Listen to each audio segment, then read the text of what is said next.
Hey guys, welcome back to another video. My name is Oluwaseyi David and I share stories around the world. If you're new here, you're welcome. Like, comment, and subscribe.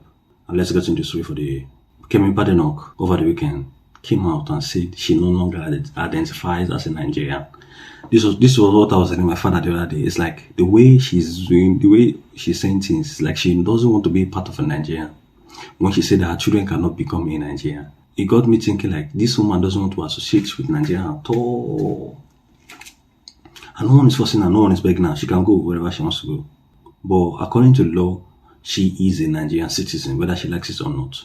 Until she does a renunciation, that's when she goes to the court and officially renounce that she doesn't want to be in Nigeria. But as long as we are concerned, as far as she has not done the official renunciation, she is a Nigerian and will ever be a Nigerian. Her children are Nigerian. Kemi Badenoch's children are Nigerian, according to the law. Her husband can never be in Nigeria. That is a fact, according to the law. Now, it's like Kemi Badenoch has found a way to always trend online. By denigrating Nigerian, bringing a Nigerian down, she has found a niche of always bringing Nigerian down, and it's working for her. She's always going fire. On the podcast, she says so many things. She even talked about experience in a boarding school. Yeah, I'll say, that's fair. She suffered. And no one wants to go through that one. Okay. But every now and then, always mentioning Nigeria, Nigerian this, Nigerian that. You can pack your load and go, my dear. No one is forcing you. Your name is Kemi. I don't even know why I say you being the name Kemi. Adegoke's family need to call her in order. Every minute she's always bashing Nigeria. I don't know what Nigeria has done to her. If you actually prompt her, one of her grandfather is a Nigerian. Okoye of the Tigers team. She was born in New York to Nigerian parents. Look at Michelle Alozie, who is a scientist. She's representing Nigeria in the women Nigerian football team. Yeah, she's proud to represent her country, Nigeria. Chioma Okafor of the Super Falcons. She has a Malawian mother. Yeah, her mother is from Malawi. She came to Nigeria. She represented Nigeria. These are people that are proud to represent their country, to carry on the Nigerian spirit. There are some people that are abroad that still have their Nigerian passport. Yeah, they're always renewing, even though they have been there in the country for like 10 years, 15 years, 5 years. They always renew their passport, the Nigerian spirit, the green card, the experience of the green card. Guys, whatever you do not bash your country.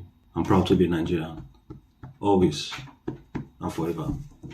Even though things are not working out the way it's supposed to be, but the Nigerian spirit, the Nigerian flag, the Nigerian card, the luscious greenery of our farms, of our land, abundance in our land.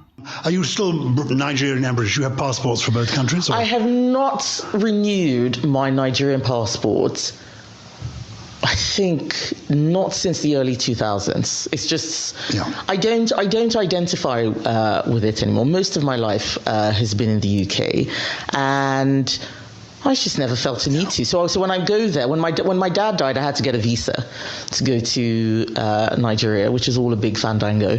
And because I am Nigerian through ancestry by birth, despite not being born there, because of my parents, yes, I am. But by identity, I'm not really. I know the country very well. I have a lot of family there, and I'm very interested in what happens there.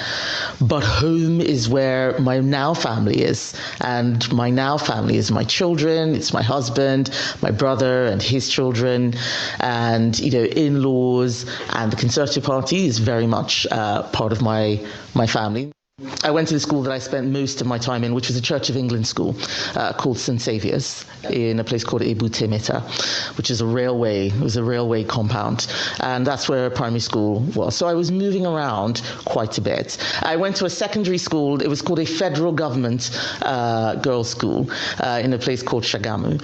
And that was like being in prison. When I tell the stories about using a machete and having, because I know lawnmowers, that's the place that I'm talking about, having to fetch buckets of water. And that was the first time that I was away from home, away from my family. This is a boarding school? Yes, it's a federal boarding school.